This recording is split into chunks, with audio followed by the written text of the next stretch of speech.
কিন্তু দেখেন এই বিএনপি 2018 সালের ভোটের পরে সেই সংসদে গিয়া বৈশা হাসিনাকে বৈধতা দিল। সংসদ তো বৈধ হয়ে যায়, হাসিনার শাসনের বৈধতা পায়। বিএনপি হাসিনার 2018 সালের নির্বাচনের বৈধতা দিছে, এইটা বিএনপি অস্বীকার করতে পারবে না। কিন্তু কিসের বিনিময়? মাত্র 5টা সংসদীয় আসনের বিনিময়। তাহলে হাসিনার বিরোধিতা আর ফ্যাসিবাদ বিরোধিতা দুইটা আলাদা জিনিস। এই দুইটাকে আপনি কিভাবে তাহলে আলাদা করবেন? কেমনে বুঝবেন এটা হাসিনা বিরোধিতা আর এইটা ফ্যাসিবাদ বিরোধিতা? বিএনপি হাসিনা বিরোধিতা করছে, কিন্তু ফ্যাসিবাদ বিরোধিতা কবে থেকে করছে সেটা আমাদেরকে খুঁজে দেখতে হবে। এইটা আপনি বুঝতে পারবেন যে কেউ কবে থেকে হাসিনাকে অবৈধ এবং দখলদার প্রধানমন্ত্রী হিসেবে ভাবতে শুরু করছে। এটাই হচ্ছে আসল লাইন। হাসিনাকে অবৈধ প্রধানমন্ত্রী এবং দখলদার হিসাবে হিসাব করা শুরু করা উচিত ছিল 2014 সালের ভুয়া নির্বাচনের পর থেকে, কিন্তু বিএনপি তখনও সেটা ভাবতে পারে নাই। তারপরে সেই ইলেকশনে গেছে, শুধু ইলেকশনে না, সংসদেও গেছে। বিএনপি সংসদেরা পদত্যাগ করে কবে? 2022 সালের 10ই ডিসেম্বর। তার মানে 2022 সালের 10ই ডিসেম্বরের আগ পর্যন্ত যা হাসিনার শাসন, সেইটাকে বিএনপি বৈধ বলে মনে করে। সে পদত্যাগ করুক বা না করুক, বিএনপি হাসিনার সেই সংসদকে বৈধ আর হাসিনার প্রধানমন্ত্রিত্বকে বৈধ বলে ধরে নিয়েছিল। আইনত আমাদের সেটাই বুঝতে হবে। আপনি নির্যাতিত হইলেই আপনি ফ্যাসিবাদ বিরোধী হইয়া যান না। হাসিনাকে বৈধ প্রধানমন্ত্রী ধরে নিয়ে তার সমালোচনায় কোনো বিপ্লবীপনা নাই। রুমিন ফারহানা সেই সংসদে গিয়ে যতই জ্বালাময়ী বক্তব্য দিক না কেন, হাসিনাকে বৈধ প্রধানমন্ত্রী ভাইবা নিয়েই সেটা সে বলছে। এর ফলে হাসিনার ফ্যাসিবাদ ঢাইকা ফেলতে সুবিধা হয়েছে। এমনকি হাসিনাও চাইছে রুমিন ফারহানার জ্বালাময়ী বক্তব্য দিক। রুমিন ফারহানা হাসিনার সেই ইচ্ছাই পালন করছে। এইভাবেই হাসিনা বিরোধিতার সবচেয়ে নিরাপদ পথগুলো তৈরি হয়েছিল। যেমন কোন বাম সংগঠনের হয়ে হাসিনার সমালোচনা করা ছিল অনেক বেশি নিরাপদ ছাত্রদল বা শিবিরের তুলনায়, তাই না? এইটা ওই বামাদের দোষ না, কিন্তু এতে যদি হাসিনা তাদেরকে কম হুমকি মনে করে তাহলে সেটা তো সত্যি, তাই না? এটাও আমাদের অস্বীকার করা উচিত না যে জানু মোহাম্মদ কোন মামলার মুখোমুখি হয়নি, কিন্তু শহীদুল আলমকে রিমান্ডে নেওয়া হয়েছে, তাকে মাইরা ফাটায় ফেলা হয়েছে, রক্ত বেরিয়ে দিছে। মির্জা ফখরুল তো মামলার ভারে হাঁটতেই পারতেন না। হাজার হাজার ছাত্রদল যুবদল কর্মীকে হত্যা করছে এই সরকার। ছাত্র ইউনিয়নের কয়জনকে করছে? করে নাই। বামপন্থীদের কয়জনকে করছে? করে নাই। একজনকে পুলিশ ধরতো, আবার একটু দূরে গিয়ে ছেড়ে দিত। এই যে দেখেন, ছাত্র ইউনিয়নের সাবেক নেতারে ধরছে, আবার ছেড়ে দিছে। সবাই রে এরকম করতো, ধরতো আবার ছেড়ে দিত, একটু দূরে নিয়ে যায়। নুরুল হক নুরু নির্যাতনের শিকার হয়েছে, কিন্তু সেই আবার হাসিনার মাঝে তার মায়ের প্রতিচ্ছবি খুঁজে পাইছে। আমি ছাত্রলীগের কর্মী ছিলাম না, শুধু ছোটখাটো একটা নেতাও ছিলাম, হলের পোস্টেড ছিলাম। আর আমি বিভিন্ন প্রোগ্রামে গিয়েছি, আমি দেখেছি নেত্রীকে ঢাকা মেডিকেল যখন বার্ন ইউনিটে বিএনপির আন্দোলনের সময় যখন আছে বিভিন্ন অকারেন্স গুলো ওঠে, তখন তিনি গিয়েছেন। আসলে আমার মনে হয়েছে যে তার মধ্যে আমার মায়ের চেহারাটা আমি কিছুটা দেখতে কিছু। আর বঙ্গবন্ধুর কথা তো এটি আসলে তো শুধু আমরা না, সারা বিশ্বের মানুষ জানে। তার সুযোগ্য কন্যা যদিও শেখ রেহেনা আপা আমরা রয়েছে, কিন্তু এটা বঙ্গবন্ধুর মধ্যে অনেকে বলে যেটা ছিল তার পুরোটা মনে হয় যে আমাদের নেত্রী পেয়েছেন। এখন কি করতেছে? খায়রুল সাহেবকে 11 মাস পরে ধরা হইলো। কেন 11 মাস আগে কেন ধরা হইলো না? আবার এখন কেন ধরা হইলো? এই একই রীতি, যেভাবে ধরা সেটা পুলিশ, আমলা, সেনাবাহিনী সবার ক্ষেত্রে প্রযোজ্য। বিচার বিভাগের জন্য জুডিশিয়াল কাউন্সিল তদন্ত করবে, তারপর ব্যবস্থা নেবে। কিন্তু জোর করে অবসরে পাঠায় দেওয়া হচ্ছে। এইভাবে তো শেষ করা যাবে না। জোর করে অবসরে পাঠায় তো দায় শেষ করা যাবে না। আবার দেখেন, আজকে দেখলাম একজন উপদেষ্টা চট্টগ্রাম কারাগারে হাসিনার 3 এমপির সঙ্গে বৈঠক করছে, দেখা করছে, পত্রিকায় আসছে, ছবি ভাইরাল হয়েছে। ধর্ম উপদেষ্টা কেন গেছে? স্বরাষ্ট্রমন্ত্রী যায় জেলখানায় মাঝে মাঝে, ধর্ম উপদেষ্টা জীবনে কোনোদিন যায়নি। উনি কেন গেছে? গুটু করতে। সে কোনো কাজ করে না। হেফাজতের সাথে দূরত্ব তৈরি হয়েছে, হেফাজতে নাকি তাকে রিকমেন্ড করে দিছে। হেফাজতের সাথে দূরত্ব কেন তৈরি হয়? এর জন্যই তৈরি হয়েছে, ধর্ম উপদেষ্টার জন্যই তৈরি হয়েছে। আর এই সমস্ত জিনিস যদি চলতে থাকে তাহলে বিচার ব্যবস্থার উপর জনগণের আস্থা ভেঙে পড়বে। প্রফেসর ইউনূসও যখন প্রশ্ন করে তখন জবাব দিতে পারে না। কারণটা হইতেছে ফ্যাসিজমকে প্রফেসর ইউনূস স্পষ্ট করে সংজ্ঞায়িত করেন এবং রাষ্ট্রের ভেতরে বসে থাকা ফ্যাসিস্ট উপাদানগুলোর বিরুদ্ধে পরিষ্কার কোনো কাঠামোগত লড়াইও শুরু করতে পারেনি। ফলে এই উপাদানগুলো এক ভয়ঙ্কর সামাজিক বিপর্যয়ের দিকে আমাদেরকে ঠেলে দিচ্ছে।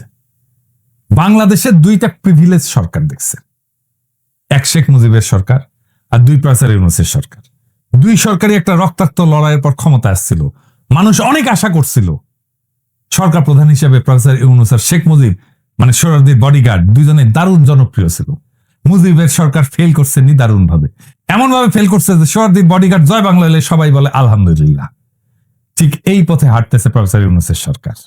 ক্রমাগত জনপ্রিয়তা হারাইতেছে। দেখেন উনারা তো 12 ভাতারির মতো ঠাপ খায়, ওয়াকারের ঠাপ খায়, বিএনপির ঠাপ খায়, আওয়ামী লীগের ঠাপ খায়, ইন্ডিয়ার ঠাপ খায়, 2 দিন পর পর গদি নড়ে যায়। কেউ তো সাপোর্ট করে না, সবাই বিরক্ত।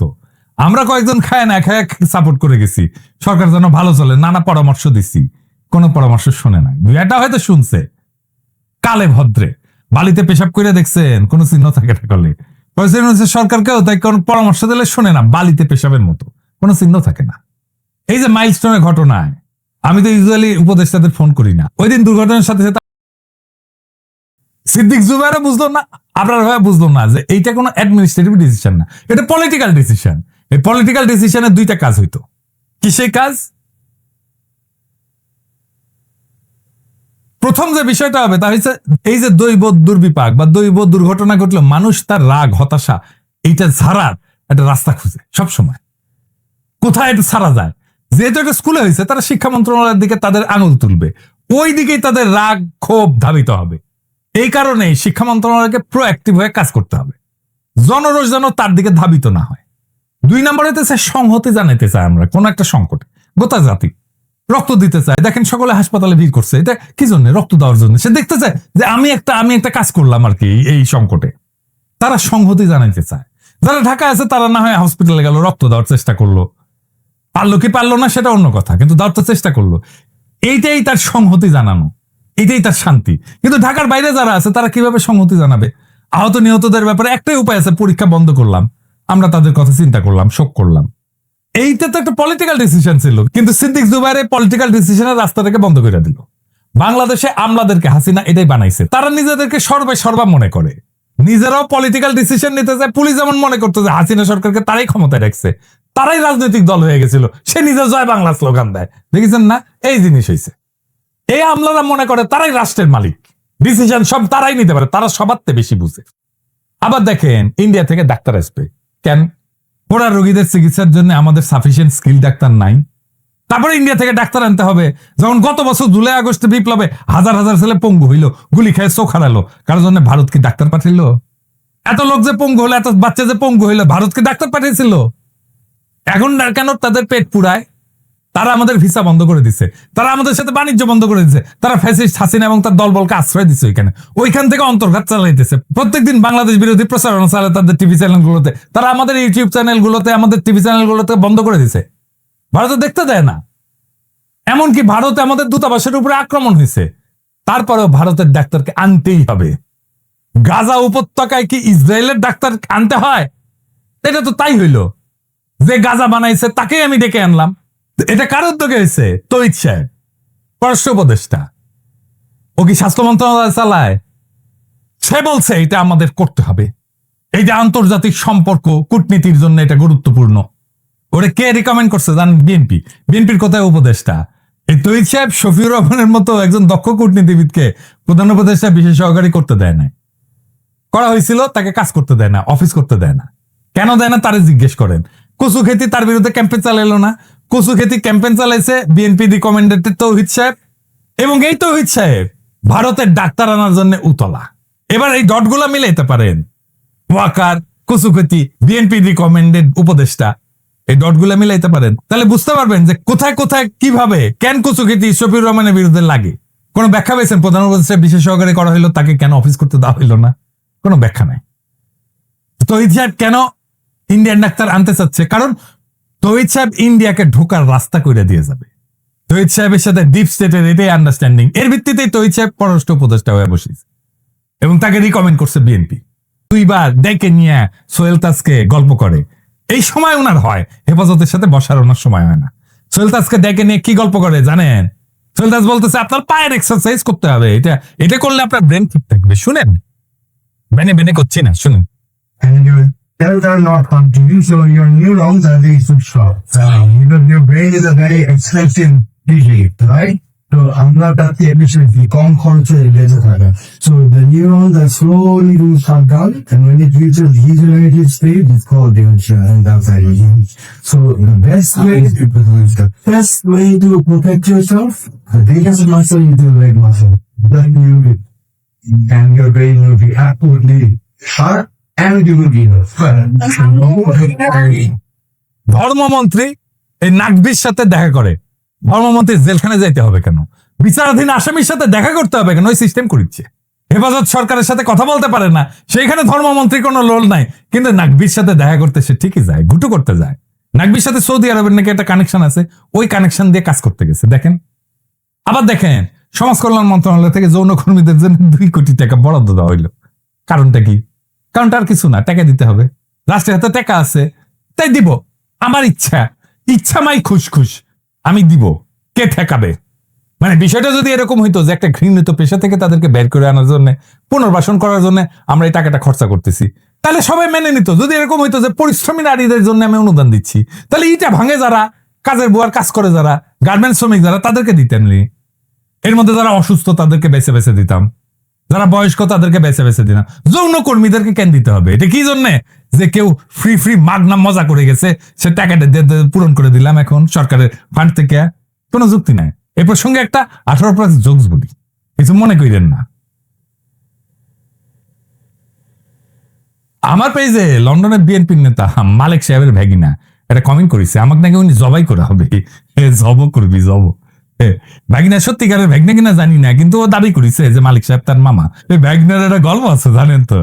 আমি একটা কমেন্টে রিপ্লাই লিখেছিলাম, সেটা হইতেছে ওই মালিক সাহেবের ভ্যাগনায় 40 টাকা এক মায়ারে ফিট করেছে।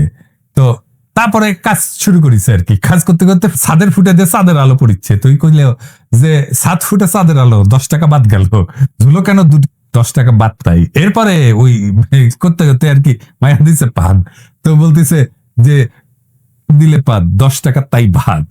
পরে কাজটা শেষ করে প্যান্ট পরিচ্ছে, প্যান্ট পরে বাইরে যাচ্ছে, তখন বলতেছে যে ভাই 10 টাকা দেন, তো বলতেছে যে মালিক সাহেবের ভ্যাগনা 10 টাকা মাগনা। তো এইরকম কি মাগনা যারা তাদেরটা পূরণ করে দিল সমাজ কল্যাণ মন্ত্রণালয়, এটা জবাব কি? কোনো জবাব নাই। এই সরকার গঠনের পর কলকাতায় ইলিশ মাছ পাঠিল। আমরা ইউরোপে থেকে ইলিশ মাছ খাইতে পারি না, বাংলাদেশের ইলিশ এখানে আসে না, কারণ কিন্তু কলকাতায় যায়।